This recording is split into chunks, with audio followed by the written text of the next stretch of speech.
Hello, everyone. Welcome to our channel. Today, we will dive into the incredible story of Marie Curie, a brilliant woman who forever changed science with her revolutionary discoveries. Get ready to be inspired by her passion, perseverance, and legacy, which continues to shape the world today. Let's get started. So, where do I even begin? I guess I should start by saying I, 33M, never thought I'd be the type of guy writing one of these posts. You know, the kind where everyone in the comments says, "Bro, how did you miss the red flags?" or "leave her yesterday." But when your wife is the smartest woman you've ever met, maybe the smartest in your field, it gets easy to excuse a few things. My wife, let's call her Anna, 32F, is a physicist, a legit genius. Think Marie Curie with eyeliner and a grudge. We met during a conference 5 years ago. She was the keynote speaker. I was the guy in the back row hoping nobody noticed I spilled cold brew down my shirt. She noticed, and then married me 2 years later. We were a power couple, or at least it looked that way on the outside. I'm a mechanical engineer with a decent job. She was doing groundbreaking work with nuclear material research. Her name started popping up in academic journals. Mine showed up once in a patent footnote. First year was okay. We laughed a lot. Sex was fine, sometimes weird. She liked it when I called her doctor, but mostly fine. I was proud of her, I really was. She talked about her work like it was sacred, like she was changing the world. Hell, maybe she was. But slowly, things started mutating. That's the word I keep using now. Mutating. At first it was small stuff. She'd say she was at the lab late, but I'd see posts from her colleagues tagging her at wine bars. She'd tell me she forgot our anniversary dinner because she was writing a grant proposal, but her laptop browser history showed she was shopping for designer boots. Then she started lying about weird things. Telling me she hated a colleague named Daniel, calling him a parasite, and then texting him late at night. I'd ask who she was talking to, and she'd say my mom. I knew her mom was asleep because I was texting her at the same time, trying to organize a surprise for Anna's birthday. The lies weren't even good, but they were constant and casual, like she thought I was too dumb to catch on. I started feeling like a ghost in my own marriage. Anyway, that's the context. What really broke me, what really cracked me open, was what I found in our basement 2 weeks ago. I hadn't even planned to go into the basement that day. We were supposed to have dinner with her department head and his wife. Some fancy French place Anna picked out because they plate everything like it's a chemistry experiment. She texted me an hour before, running late at the lab. Just go without me. I was annoyed, but whatever. I stayed home, opened a beer, then remembered I needed to grab the old fondue pot for my sister, long story. So I head down to the basement, where we keep all our random crap. The box was buried behind a stack of broken IKEA shelves and a dusty elliptical we never used. Cardboard, duct tape, and labeled in Sharpie, Anna, private. Not locked. Just there. Now, I'm not proud of this next part. I shouldn't have opened it. But by that point, suspicion had been eating me alive for months. So yeah, I opened it. Inside were printouts. Hundreds. Emails. Screenshots. Text logs. Handwritten notes. Names I didn't recognize. Men's names. Dates and locations, some of which lined up with nights she said she was working late.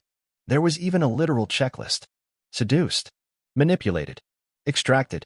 Written like a damn spy novel. But it gets worse. There was a flash drive taped to the lid of the box. I plugged it into my laptop. It had encrypted files, Anna's work folders, but also a folder titled Failsafe, in case of investigation. And inside that, a full PDF dossier on me.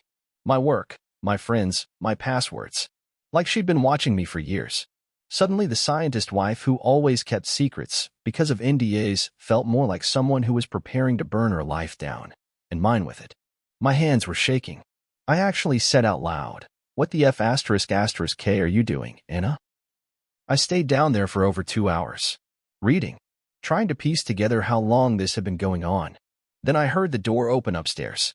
She was home, and nothing would ever be the same again. She came down the stairs like nothing was wrong. Hair tied up, coat slung over one arm, phone in the other. She looked at me like I was the one acting strange. "Oh, you're down here?" she said, like I just popped out of a closet. I didn't answer. I was sitting cross-legged on the concrete floor, the box open beside me, flash drive still in my hand. I must have looked insane. She clocked it in one glance. Her eyes flicked to the box, then back to me. Her jaw twitched. That was it. That little twitch told me more than any lie ever could. She knew I knew.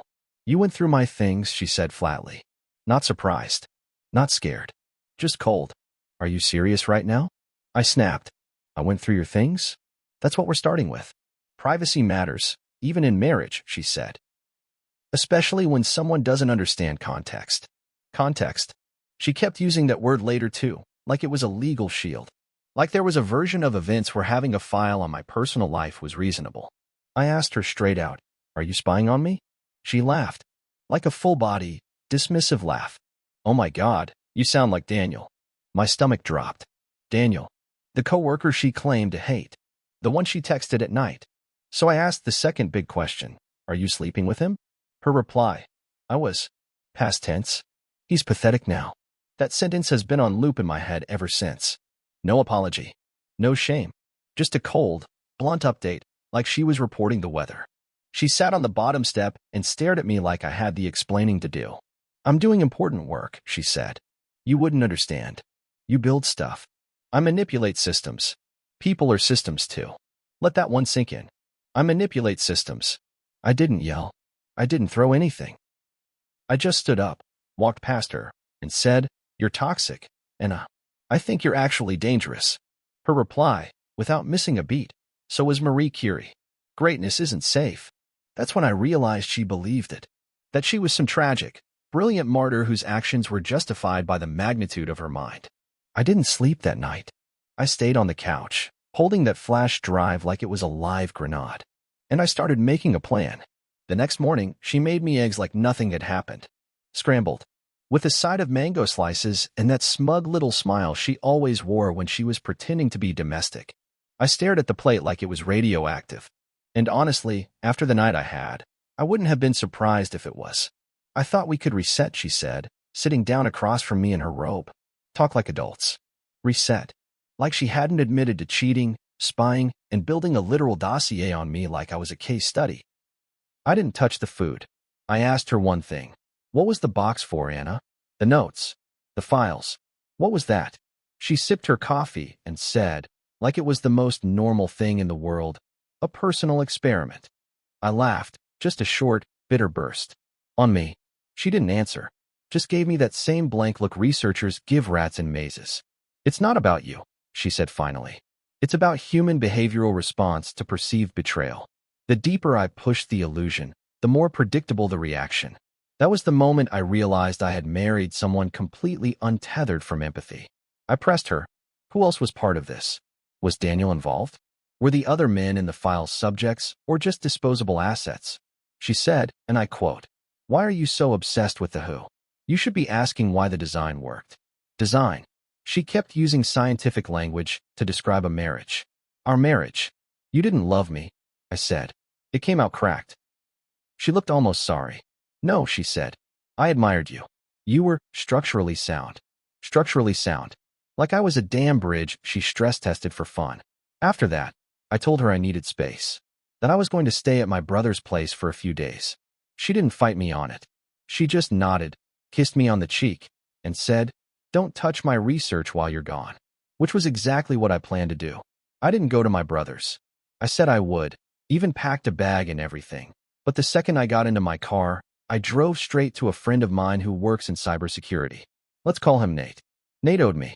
I helped him get his prototype into a defense contract pitch 2 years ago. So when I showed up unannounced with Anna's flash drive and said, I need to know what the hell this is, he didn't even blink. He pulled the files up on a secure machine. Said most of the folder structure looked like research logs, encrypted archives, and communication records with something called SEK, R23. Sounded like a defense program, but I didn't recognize it. Then he opened a folder marked redundancy. Inside was a zip file with a password. Nate cracked it in 12 minutes. The password was Curium88. Real subtle, Anna. Inside, emails, scanned marriage certificates, photos. That's when the next gut punch hit. She was married. To someone else. Or at least, she had been. The certificate was from Prague. Dated just 2 years before we got married. No divorce papers. No indication of it ending. The guy's name? Eric Vladislav. Nuclear chemist. That same name showed up in the encrypted message logs. Anna was still talking to him. So either she was married to two people at once, or she never legally ended the first one. Either way, I was now married to a liar, a cheater, and potentially a bigamist. Nate looked at me like I'd just been told I was part of a Cold War thriller. Dude, he said, you're in deep. This is, like, federal shady. Do you think she works for someone? That hadn't occurred to me until then. I mean, I knew Anna was secretive, ambitious, manipulative, but a spy? It suddenly made sense. The manipulation, the files, the failsafe, her total detachment from emotion. She didn't act like someone covering up guilt. She acted like someone running protocol. I left Nate's place and just sat in my car for a long time, hands gripping the wheel, thinking. How many layers deep was this woman? How much of my life was real? When I got home that night, she was already asleep. I went to my office, locked the door, and started printing everything I had. Because I wasn't her experiment anymore. I was going to be her exposure. So now I had a folder full of digital dirt, a USB copy stashed in a locker at the gym, and an unsettling suspicion that my wife wasn't just unfaithful. She might actually be part of something way bigger. The question was, how the hell do you confront a woman like that without disappearing yourself? I decided to play it smart. The next morning, I acted normal. I made her breakfast, this time blueberry pancakes, her favorite. She came into the kitchen wearing her usual lab coat white robe, kissed me on the cheek like she wasn't a walking ethical nightmare, and said, "Thanks, babe." I asked her, "Hey, remember Eric?" Her eyes froze for half a second. Half a second, but I caught it. The blink. The glitch in the matrix. "Eric," she said. "Who's Eric?" I shrugged, flipping pancakes. Dunno. I was going through some old papers and saw the name. Sounded familiar. She sat down slowly. No clue. Probably a student I mentored or something. Lied. So easily. I nodded. Right. Makes sense. That evening, she went out to a late panel dinner with the EU Energy Commission, or something equally vague and impressive sounding. I didn't believe it, but I smiled and told her to enjoy herself. As soon as she left, I opened her desk drawer. She always kept one of those little black moleskine notebooks there, her personal log, which she swore was just ideas for research. But I'd never actually looked inside. I opened it. There were diagrams, nuclear isotope decay paths, code phrases, even timestamps, cross-reference to Vlad and SEK R23. And then, one line, halfway down a page. If he suspects, I'll blame the breakdown on his PTSD triggers. Create plausible deniability. If necessary, escalate emotional guilt. That's when the dam broke for me. I wasn't paranoid. I wasn't overthinking. I wasn't being too sensitive or dramatic. She'd mapped out how to gaslight me in case I got too close. I just stood there for a while, notebook in hand, heart beating out of sync. You always think if someone betrayed you this deeply, you'd explode. But I didn't. I went quiet, numb. That night, I didn't wait up for her. I left the house before she got back. I slept in my car in a Target parking lot, because it was the only place that felt unobserved. The next morning, I didn't go home. Instead, I went to the address listed on Eric Vladislav's Czech marriage certificate. Prague. Obviously, I wasn't hopping a plane, but there was an apartment number, a building name, and a forwarding contact that redirected to a U.S. university campus just 2 hours from me. So I drove. And there he was, Eric, sitting alone at a small campus cafe, grading what looked like chemistry lab reports, hair graying at the temples, reading glasses half slid down his nose. I watched him for a while through the window, honestly wondering if I had the guts. But I did. I walked in, ordered a coffee, and sat across from him without asking. He looked up, confused. Then, before I could speak, his eyes narrowed. "You're Anna's second," he said, not as a question. I didn't even flinch. "Yeah, looks like." He stared at me a moment longer, then nodded slowly. "She said you'd come one day." That chilled me. We talked for nearly an hour. Turns out, Eric was a nuclear chemist, once respected, now more or less erased. After marrying Anna, he'd helped her set up a private research group with EU backing. But she'd gone rogue, used his credentials, shifted assets, filed papers under fake names. Eventually, he was blacklisted. Last thing she said to me, he told me, was that love is chemical delusion. She kissed me and told me I had a nice brain. Then she drained our accounts and vanished. He handed me a folder. Yes, he had one too. Inside, photos of her in Belgium, Switzerland, and Tokyo. 3 aliases. A 4th marriage certificate. One of the husbands was found dead. Accidental lab fire, Eric said. But he didn't believe it. She doesn't just lie, he said. She adapts. She becomes whatever makes you drop your guard. And then, when you're vulnerable, she experiments on you. Why hasn't anyone stopped her? I asked. He shook his head. Because she's not illegal, not yet. Just immoral, brilliant, and very, very careful. And men like us. He tapped his temple. We're just her control groups. By the time I got back to my car, I felt like I couldn't breathe. My whole relationship wasn't just broken, it had been constructed, built like one of her experiments. I was never loved, just selected. That's the part that started to break me. Not the betrayal, not the lies, but knowing I'd never really mattered at all. After meeting Eric, I couldn't go home. Not yet. Instead, I went to the little storage unit I'd been secretly paying for since my dad passed, a weird habit, I guess, of keeping old stuff out of sight. Family photos, college notebooks, a busted telescope, and now a safe place to breathe. I sat there on the concrete floor, door halfway open, just watching dust float through a slant of afternoon sun. That quiet was the first time in days I didn't feel like I was being watched. That's when I remembered the name, SEK-R23, that showed up in Anna's research logs. It had bugged me for days. Eric didn't know what it meant. Nate couldn't track it online. But it rang a bell. Then it hit me. SEK, those were the initials of a research fund Anna once name-dropped.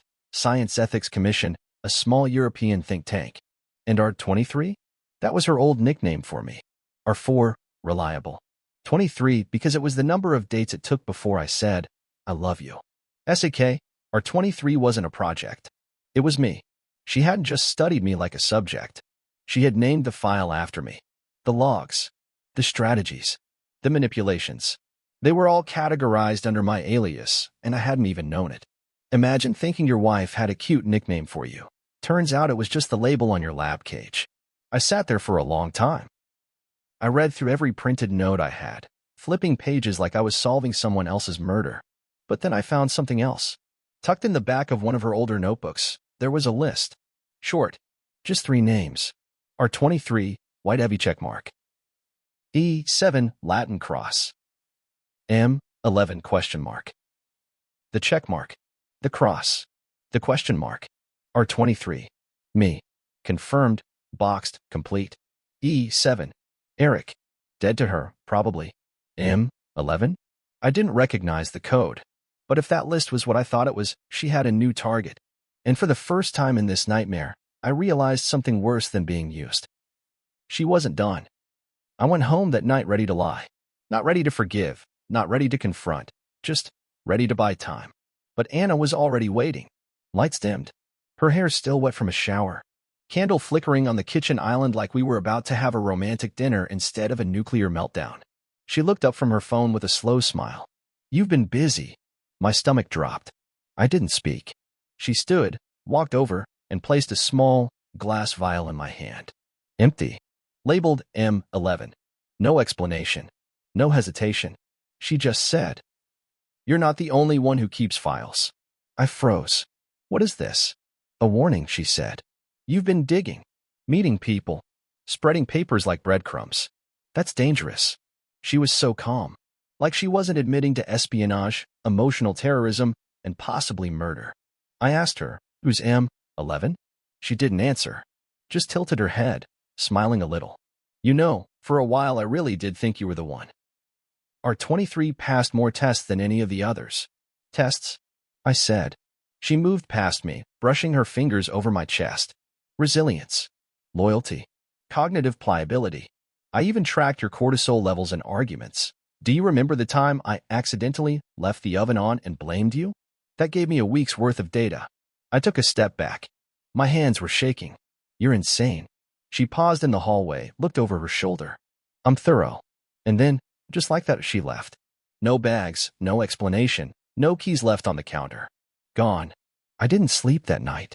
I sat in the dark with every light off, phone in hand, heart hammering like a hunted animal. Because it wasn't just that she knew I'd been investigating. It's that she let me.